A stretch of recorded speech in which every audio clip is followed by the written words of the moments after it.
You know, then you have Gridlock, which is an amazing song. Uh, it's such energy to it. It's definitely the one of the highlights.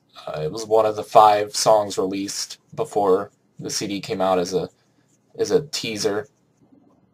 You'll be singing it till your lungs give out and you're dead, because that's how charged and energetic it is. It's definitely the most energetic guitar-oriented song on the album. I'd go so far as to say it doesn't even really fit with the other songs because of its sound. It would sound more at home on Senor Smoke or, I don't know, maybe even Switzerland or something. But, you know, the flow of the album, while not as good as Zodiac, really, you know, flows nicely and it all comes together by the end. And it really feels like an album rather than just a collection of randomized songs.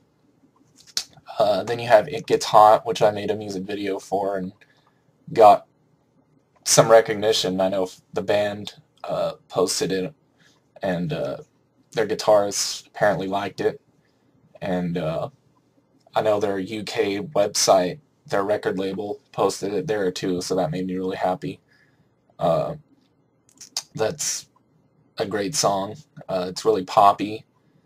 Uh, it's got that E6 stamp on it, but again, it's different sounding. It's almost got like a salsa flavor or something.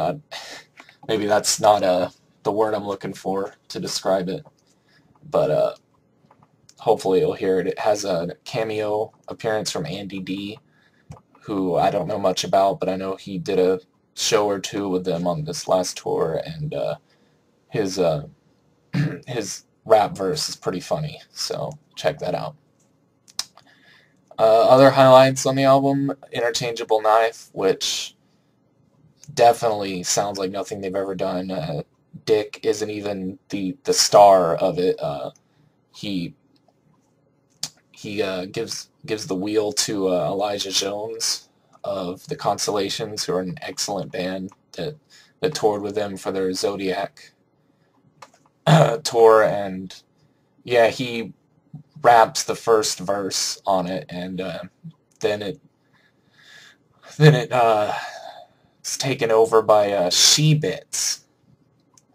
I really don't know who that is, but she lends some excellent female vocals to the track, and by the end, you're just it's might even be the best song on the album. It's up there with Gridlock in terms of energy and uh, sing-along appeal, and yeah, I don't think they can make that song work live, which is a shame, but it's definitely one that should be put on Electric Six mix CDs if you're so inclined to do that in the future.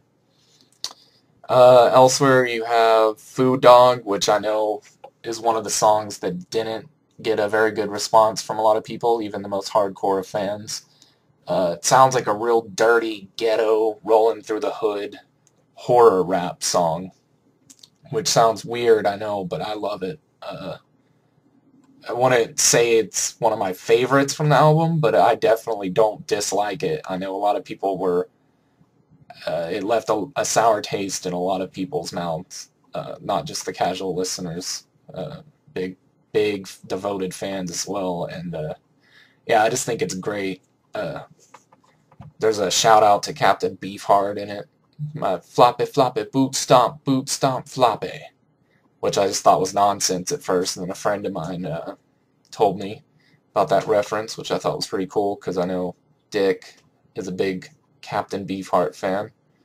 Uh, really weird song, but definitely one to blast if you're rolling through the ghetto, or the suburbs, just wherever you live.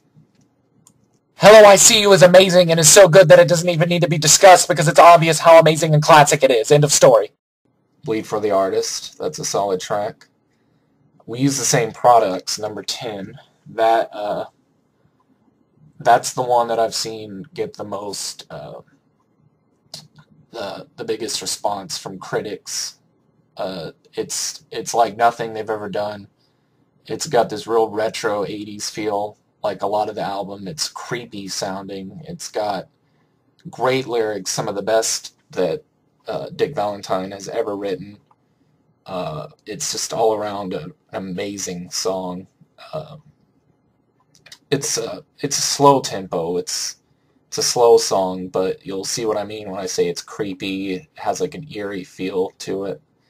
Uh, Again, this is one of those songs that proves that it's not for you if you're looking for like the sound that they used to carry with albums like Fire. It's just a completely different animal. But hopefully you'll like it because I think it's one of the best CDs they've ever released, and I commend them. It's a risk, when you've got a small and loyal fan base to begin with, to put something out that might, divide those people and confuse them, but it worked. Then the rest of the album, not my favorites. I think towards the end it fizzles out a little, but that's okay. I'm just glad they released a 14-song album instead of a 12-song album like last year, and most bands put out like 11-song studio albums. So we're spoiled as it is, so I have no right to complain. Free Samples, it's a solid track. Uh, I Go Through Phases, another good one. Buy the album, support them. They need your support. Please don't pirate them. They're not a band to do that with. Pirate the Britney Spears album if you're into that sort of thing, because she's gonna be rich the rest of her life no matter what. But Electric Six, they've got they've got bills to pay. Not only did I pick up the CD at the show, but I got this tour-only exclusive of Heartbeats and Brainwaves, the vinyl, self-released. It's just beautiful. Here you see you got the blue first half of the album. Then here you have the second record that comes with it. It's a 2 LP set. Got the orange one. I don't really like the color of this one as much. It's kind of strange and gag. Makes me want to gag a little, but, it's still cool that it's not just, plain black, and they put a little more thought into it. And, I don't know if the sound quality is that good. I know the Zodiac vinyl, I think it sounded better. I think it was 180 gram. Not sure, but it was a lot thicker. These are pretty thin, and yeah, they might not sound quite as good as that. But then again, I just have a shitty needle. I just have a shitty record player to begin with, so I wouldn't really know. But go and pick this up at the shows and support them, and the new album's great, so you need to get it. Keep on rocking. And keep it real. Or something. I don't know.